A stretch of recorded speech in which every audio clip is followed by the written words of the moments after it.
Buenas tardes, compañeros. ¿Qué tal? Yo soy Ángeles García Andrés y esta tarde estoy aquí con vosotros para hacer una corrección del examen que tuvimos en Aragón el pasado domingo.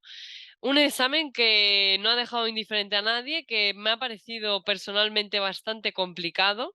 Un examen muy suyo, con muchas preguntas concretas de Aragón, centrándose en cosas muy concretas como propias de su población, propias de sus planes, propias de sus leyes.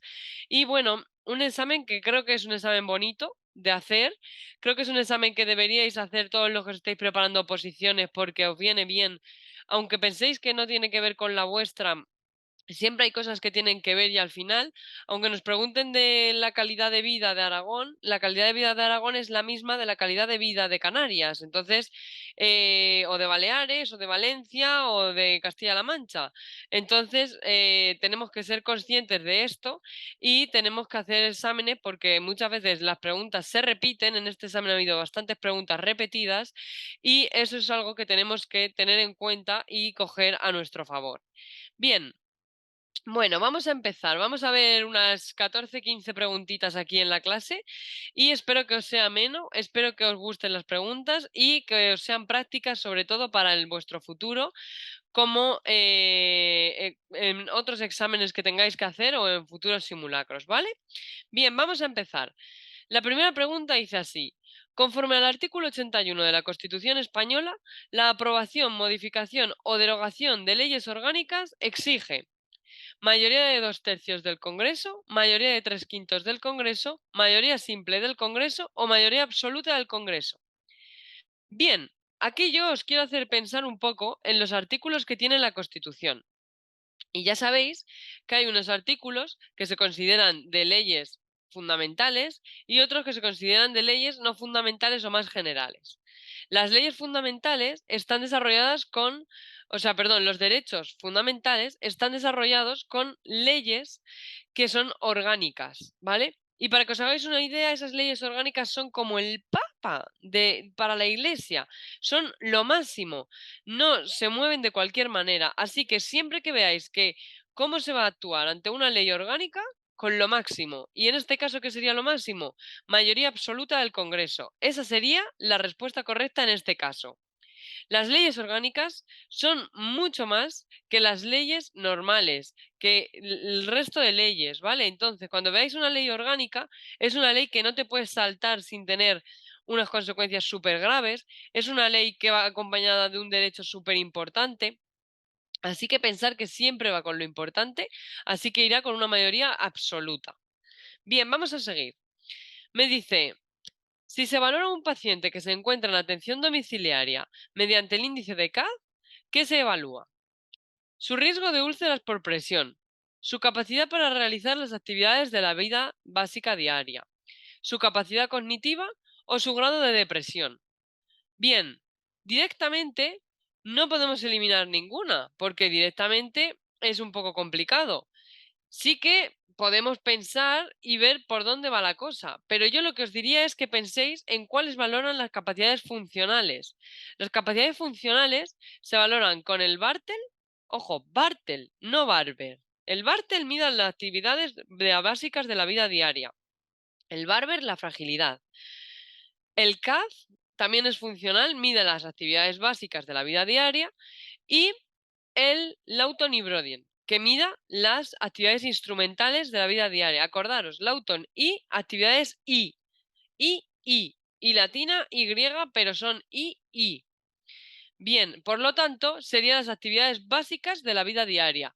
Para que os acordéis de cómo mide el CAD hace categorías. Ponerlo con K de kilo, aunque Miki se saque los ojos, y os acordaréis mejor de que el CAD hace categorías. ¿Por qué? Porque no enumera, sino que mete a los pacientes en un grupo, desde la A hasta la G. Más cerca de la A, mejor estarás, más independiente serás. Más cerca de la G, peor estarás, más dependiente vas a ser. Bien, vamos a continuar. Según el proceso de atención a los pacientes con desnutrición en Aragón, ¿cuál de las siguientes escalas se recomienda para el cribado de desnutrición? El Nutritional Risk Screening 2002, Mini Nutritional Assessment MNA, Short Nutritional Assessment Questionnaire o Malnutrition Screening Tool. Bien, aquí tenemos 4. Yo os digo que no penséis en Aragón, sino en general. ¿Cuál sirve para el cribado de la desnutrición?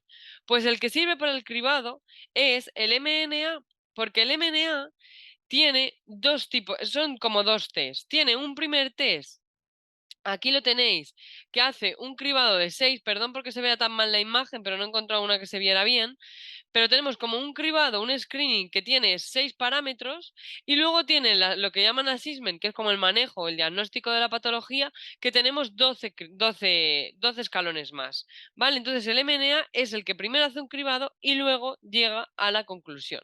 Así que ese es muy importante. Muy bien. Vamos a seguir con una escala que a mí la verdad me dio mucho gusto verla, porque yo siempre os digo que para las OPEs tenéis que tener en cuenta las vacunas, los residuos y el Estatuto de Autonomía de la Comunidad. Y algo que hay que tener en OPEs y en EIR es el Glasgow, el APGAR y un poco conciencia básica de las escalas. Así que cuando he visto que ha caído el Glasgow me ha dado mucho gusto. La escala de Glasgow es para valorar el nivel de conciencia. ¿Y qué incluye? Valoración de pupilas y respuesta motora, valoración del dolor y respuesta verbal, valoración de pares craneales o valoración ocular, respuesta motora y respuesta verbal. Aquí, por técnica test, podríamos sacarla yendo hacia la más completa, ¿vale? Muchas veces la respuesta más larga o la más completa suele ser la correcta. En ese caso sería la D. Es así. Para que os acordéis de cómo se valoran en el Glasgow las cosas, ojos valoran del 1 al 4. Verbo valora del 1 al 5 y motora valora del 1 al 6, ¿vale? Acordaros del Glasgow. Los ojos 4 puntos, el verbo 5 puntos y lo motora, para que os acordéis mejor, 6 puntos. Y así las letras coinciden con los puntos. El Glasgow va de mínimo 3 puntos a máximo 15 puntos. ¿Y cuando se intuba o tal? Cuando está por debajo de 8.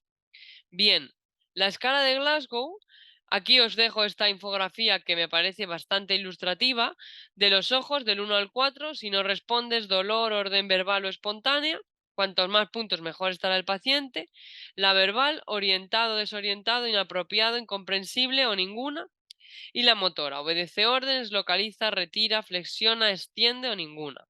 ¿Vale? Eso para el Glasgow, súper importante. Esta diapositiva debería de estar en vuestra libreta de oro. Bien, seguimos. Respecto a la hipertrofia benigna de próstata, es cierto que es la segunda causa de obstrucción del tracto urinario inferior en el hombre. Puede acompañarse de disminución de los niveles de PSA sin tratamiento. La intensidad de los síntomas es directamente proporcional al tamaño de la glándula. O puede acompañarse de insuficiencia renal crónica. Bien, esta la he cogido para enseñaros el poder del puede. ¿Vale? Cuando tengamos en una opción de respuesta una opción que sea algo en plan siempre, nunca, exclusivamente, en todos los casos, eso tan taxativo normalmente es incorrecto.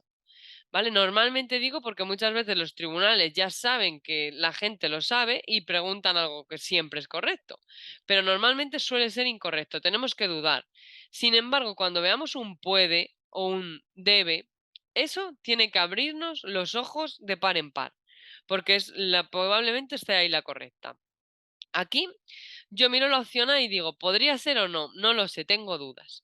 Miro la B y dice, puede acompañarse de disminución de los niveles del PSA sin tratamiento.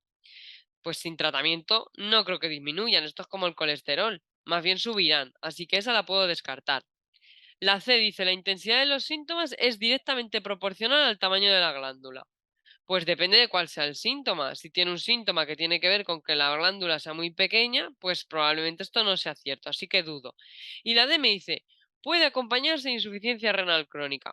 Es que por poder, claro que puede acompañarse. Y la insuficiencia renal crónica es una enfermedad bastante común. Así que aquí usamos el poder del puede y nos guiamos por la D. Y esta es la opción correcta, ¿vale? Pensar en el sentido común para descartar opciones y en el poder del puede para ayudaros. La B no lo es por eso, porque normalmente suelen subir. Bien, vamos a seguir. ¿Cuál de las siguientes corresponde con un grupo de clasificación de residuos sanitarios en la comunidad autónoma de Aragón? Grupo 1. Residuos sanitarios no específicos. Grupo 2. Cadáveres y restos humanos de entidad. Grupo 5. residuos químicos, grupo 7, residuos citostáticos. A ver, esto diréis, ¿por qué ha puesto esta pregunta y nos está diciendo que aunque yo no sea de Aragón me vale? Pues te vale porque los residuos suelen ser súper parecidos. Casi siempre van desde lo que no es sanitario o es asimilable a urbano hasta lo que es súper ultra mega sanitario. Y en este caso, la respuesta correcta serían los residuos químicos, y aquí os he traído cómo se clasifican los residuos en Aragón. Empezaríamos por los domésticos que se generan en los centros sanitarios, luego irían los sanitarios pero que son asimilables a urbanos, luego irían los de la mortuoria, luego los biológicos, luego los químicos, luego citotóxicos y luego radiactivos. Aquí puedo entender que hubiera duda entre la C y la D, pero ya dudamos entre dos, así que tenemos que contestar. Este examen resta un tercio las preguntas que están mal. Eso es algo que tenemos que tener en cuenta, ¿vale? No es lo mismo que me quiten 4 que me quiten 3. En este yo me jugaría menos que si me quitaran 4, ¿vale? Aquí no me jugaría tantas, pero esta sí que la contestaría porque dudo entre dos. Yo las que no contestaría son las que dudo entre 3. Muy bien. Siguiente pregunta. Un concepto del modelo de Dorothea Oren es autocuidado, conducta del paciente, comunicación o necesidad de ayuda. Oren, ya sabéis que yo siempre os digo que las autoras tienen una palabra que es clave con cada autora. Entonces, Dorothea Oren, su palabra clave es autocuidado. Oren Love autocuidado. Tanto que tiene 3 subteorías dentro de su teoría, que son el déficit de autocuidado, la del autocuidado y los sistemas de enfermería. O sea, es que le gusta tanto el autocuidado que lo nombra 2 veces en sus teorías.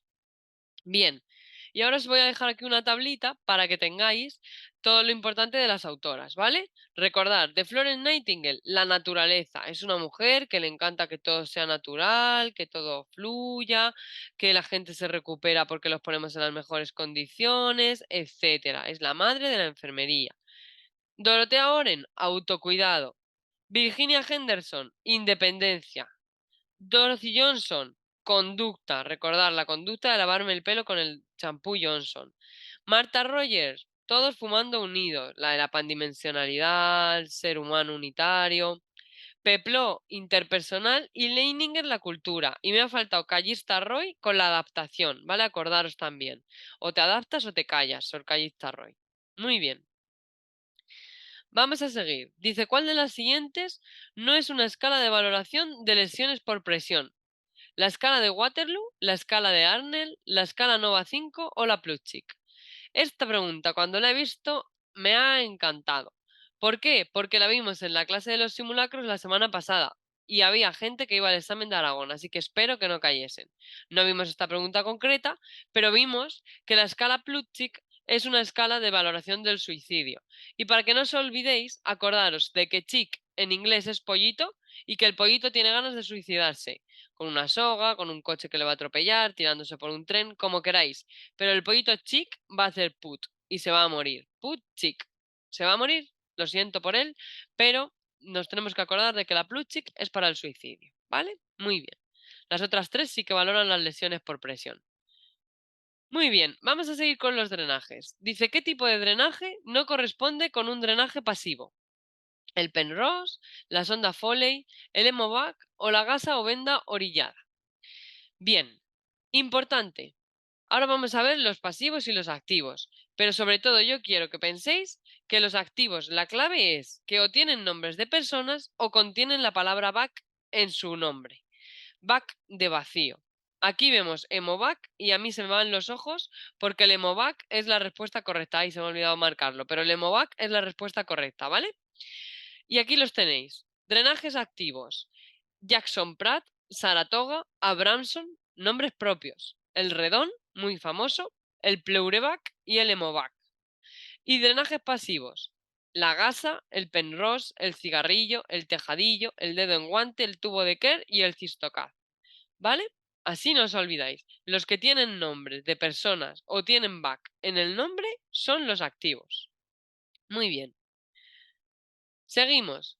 Según las dimensiones de calidad que propone Don Abedian, el indicador porcentaje de profesionales cualificados para la prestación del servicio, ¿con qué se corresponde? ¿Estructura, proceso, resultado o planificación? Vale. Ay, se me ha colado esta pregunta con la respuesta. Bueno, no os preocupéis. Como no me la estáis respondiendo en directo como en las clases, no pasa nada. Bueno, pues sería la estructura, ¿vale, chicos? ¿Por qué sería la estructura? Porque está mirando los recursos materiales, está mirando los profesionales que están cualificados.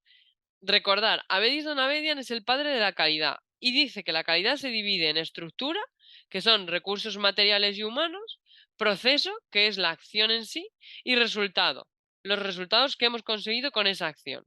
¿Vale? Estructura, proceso y resultado. Muy bien. Ah, mira, aquí se ha quedado la del Emovac. Se me ha subido una por la otra. Y aquí está el enunciado. Vaya. Lo arreglaré en las diapositivas para las que os subimos, ¿vale? Muy bien, seguimos. Según el modelo transteórico del cambio de Prochaska y Di Clemente, la etapa en la cual las personas no tienen intención de cambiar, de realizar una acción específica de cambio de sus comportamientos de riesgo para la salud, usualmente en el lapso de los siguientes 6 meses, se denomina contemplación, acción, precontemplación, preparación. Bien, aquí yo ahora os voy a poner las etapas de Prochaska y Di Clemente, pero quiero que penséis que siempre tengo algo y su previo. Contemplación, precontemplo. Primero precontemplo. Acción, antes preparo. Preparación. ¿Vale? Entonces, primero va la precontemplación y luego la preparación. Pues ahora mismo me está diciendo que es una persona que no tiene intención de cambiar, pues estaré en la precontemplación, ¿vale? No lo tiene ni pensado, ni siquiera lo contempla. Precontemplación, luego contemplación, luego preparación, luego acción, luego mantenimiento y luego una posible recaída. Esas son las fases, ¿vale? Muy bien. ¿En qué modelo de aprendizaje en educación y promoción de la salud son característicos los factores predisponentes, facilitadores y reforzantes? En el modelo de Gagne, modelo de etapas del cambio, modelo precede-procede o modelo de etapas. Bien, ya hemos visto que en el de etapas del cambio no, que lo acabamos de ver. Modelo de etapas solo no sabemos qué es, y el de Gagne tampoco, pero el precede-procede nos suena algo de que ahí estaban estos factores. Pues muy bien, pensar precede predisponentes, y así no se os olvida, pre-pre, ¿vale? Porque van juntos. Y el precede-procede es una etapa que tiene unas etapas diagnósticas, una de ejecución y unas de valoración de resultados. Muy bien. Seguimos, una de escalas. En relación de la valoración funcional de la persona anciana, no está indicado uno de los siguientes instrumentos de medida. Test de Pfeiffer, Lawton y Brody, Bartel o Kaz. Bien, lo hemos visto antes. Los que son adecuados para la valoración funcional son el Kaz, el Bartel y el Lawton y Brody. El Pfeiffer no sería, el Pfeiffer sería cognitivo. Recordar, el CAD y el Bartel para las actividades básicas y el Lawton y Brody con Y con las actividades instrumentales, con I latina. ¿Vale? Y no confundir, importantísimo, el Bartel con el Barber. El Barber es de fragilidad. Bueno, chicos, hasta aquí llegaría la corrección de estas 14 o 15 preguntas que hemos visto en clase. Y nada, espero que os haya sido amena, que os gusten y que cualquier cosa que necesitéis no dudéis en preguntarnos. Nos vemos pronto por la academia. Un abrazo.